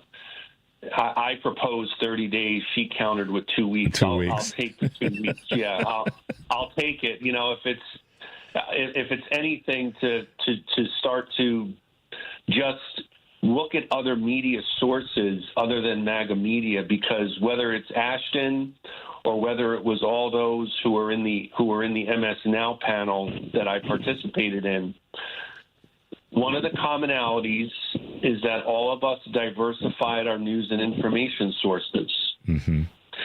And I think, Richard, that discussion, that topic warrants an entire episode and segment one day, because the fact is there has been a multi-decade coordinated effort to dehumanize Democrats, liberals, progressives, and leftists. And this propaganda and agitprop has been effective, it's been consistent, it's been disciplined. I allowed myself to fall prey to this propaganda. Ashton, at a young age, he succumbed to it until he realized that no, a lot of what these beliefs are, these opinions that have been formed, are not based in reality and they're not accurate. So I think with that discussion I had on the necessary conversation, Mary Lou, I know, is somebody who is a good person deep down, but I believe that her natural fears and concerns, just like others who are in MAGA, their fears and concerns have been exploited and manipulated. And certainly amplified. Absolutely. It was. I would suggest to anybody that's listening anywhere, you should check out this. Go to Rich's site. Go to leavingmaga.com and check out, of course, the sourcing there. But there is a very, very compelling segment that he did. He was part of a podcast that I just candidly, I will say it to everybody. I learned some things watching this. I sat back and watched it a second time because there were some things that I wasn't sure I missed, but I wanted to have some clarification. So I'm going to tell everybody, check it out. It will give you some perspective that will help you when you're dealing with that person in your family, because it was a mother and her two grown children talking about the process and things that happen. And we all have those people in our lives. So I think it would be good for everybody to kind of add this to your arsenal as a way to kind of navigate some of the things that we're dealing with the folks that we know. Ashton, thanks for being with us this morning. I will say this respectfully. I'm proud of you because you're maturing as much as coming through MAGA. And that's always a good thing to see from our young folks like you. And keep bringing some folks with you to the party, because I know that they'll benefit from your leadership in that space. And Rich, as always, I appreciate the work that you're doing and for being on with us this morning. So thanks again for hanging out for a bit. Yeah, it's our pleasure, Richard. Thank you. All right, guys, we're gonna wrap up today. Thanks to Rich Logis. Thanks to Ashton Reed for being with us from Leaving MAGA. And, of course, as always, I say to you guys every day, stay tuned for the Stephanie Miller Show. Take a deep breath, make your life count, and guess what? We'll probably see you tomorrow. Thanks for being with us.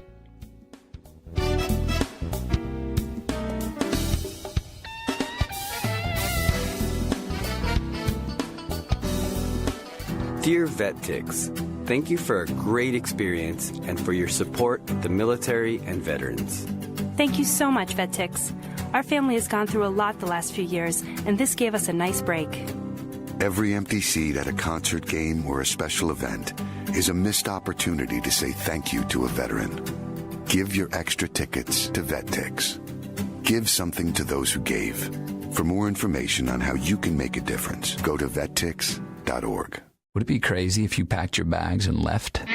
For a week, a month, a year. What if you left for 2 years? What if you were going far away to help in a village on the edge of the Gobi Desert? To teach children and learn a thing or two about yourself? Would that be crazy? Peace Corps. Life is calling. How far will you go? Check up on health with Chris Whitting. 1 in 8 women will be diagnosed with breast cancer in their lifetime. And according to Dr. Edward Conley from Michigan State University, your lifestyle plays a greater role than your genetics. Only 2 out of 10 women who get breast cancer have an inherited genetic problem. That means 8 out of 10 women listening who are going to get breast cancer have no inherited genetic problem. Dr. Conley said your diet may be more important than you think. Women who eat soy and other phytoestrogens like flaxseed, especially those studies from Japan and other places where soy in the diet is very high, have a significant reduction in their risk of breast cancer. So you can get a great quality protein. You may help reduce your risk of breast cancer significantly. And if you're perimenopausal or menopausal, it can help control some of those symptoms. With Checkup on Health, I'm Chris Whitting. Amazon Business. Discover smart business buying, where unmatched selection meets AI-driven tools to simplify complex processes so you can focus on what matters most. Learn more at AmazonBusiness.com. AP News, I'm Marcela Sanchez. Senator Mitch McConnell has for the first time revealed what led to his hospitalization. The AP's Haya Pinjwani has more. 84-year-old McConnell said in a statement that a fall was what landed him in the hospital 4 weeks ago. The statement comes after weeks of mounting speculation about the Kentucky Republican's health. McConnell explained his long silence as being hesitant to share the vulnerability that comes with growing older. McConnell said he will not be returning to the Senate quite yet, but continues to work with the staff on Senate business.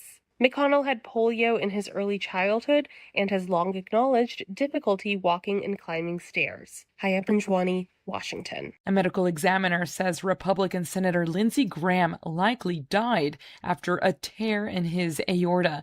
The South Carolina Republican had turned 71 years old 2 days before his death Saturday night. Graham had just returned from a trip to Ukraine. New York Times reporters are subpoenaed after Air Force One stories. AP correspondent Julie Walker reports the decision is raising press freedom concerns. The Justice Department subpoenas New York Times reporters over their story about security concerns involving President Trump's new Air Force One jet, a gift from Qatar.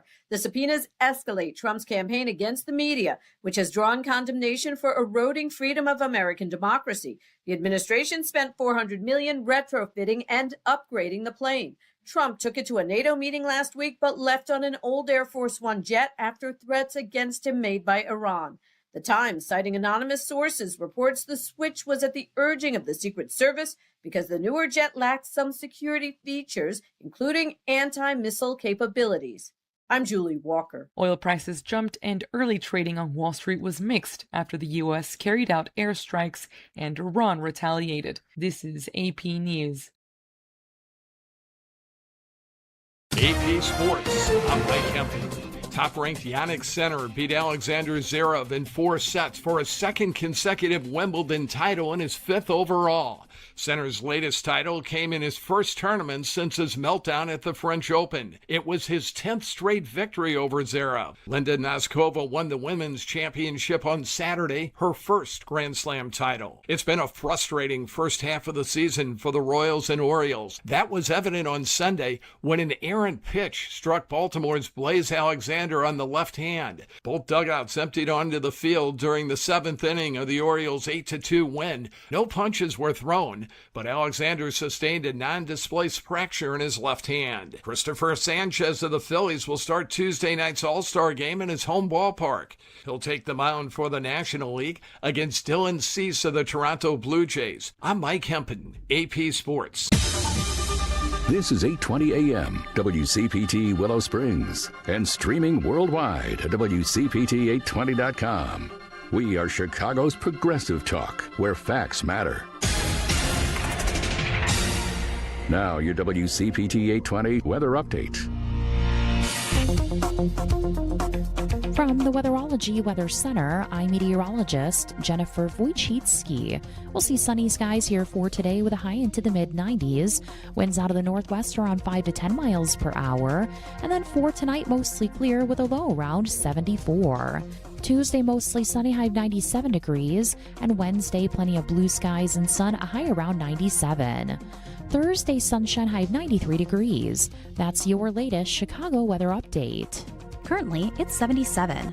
This is Chicago's Progressive Talk, 820 AM, WCPT Willow Springs, and online at WCPT820.com, where facts matter. Progressive knows you could have easily taken the freeway, but you took the scenic route to see a waterfall and an oddly busy boiled peanut stand. Discovering the unexpected is exactly why you bought an RV, so protect it with a bundle from Progressive. Because although you may be 3 hours behind schedule, you're 6 jars of jam richer and possibly enrolled in a butter churning workshop. Switch to Progressive and protect your RV, boat, or motorcycle by bundling with your home or auto insurance. Progressive Casualty Insurance Company, affiliates, and third-party insurers. Not available in all states or situations. Your child is sick. And with those 4 words, the innocence and joy of childhood disappears. But Starlight has taught us 4 other words that make all the difference. The power of play. Healing begins with happiness. That's why Starlight Children's Foundation provides programs to hospitalized kids to deliver happiness when it matters most. Learn more at starlight.org. Everyone needs to take care of their mental health, even running back Bijan Robinson. When I'm on the field and feeling the pressure, I usually just take a deep breath. When I'm just breathing and seeing what's in front of me, everything just slows down. It just makes me feel great before I run the play. Just like Bijan, we all need a strong mental game on and off the field. Make a game plan for your mental health at loveyourmindplaybook.org. Love your mind. Brought to you by the Huntsman Mental Health Foundation, the Arthur M. Blank Family Foundation, and the Ad Council. A message from Tia Mowry, actress and Fair Celebrity Ambassador. Game day isn't staged. It's lived. It's the shopping, the cooking, the laughter. For families managing food allergy, preparation means everything. It's knowing the signs, having a plan, and carrying epinephrine everywhere life takes you. Because readiness doesn't take away the risk. It brings back the joy. When you're ready to act, you're ready to live. Visit foodallergy.org/ready to act to learn more. You're listening to WCPT 820.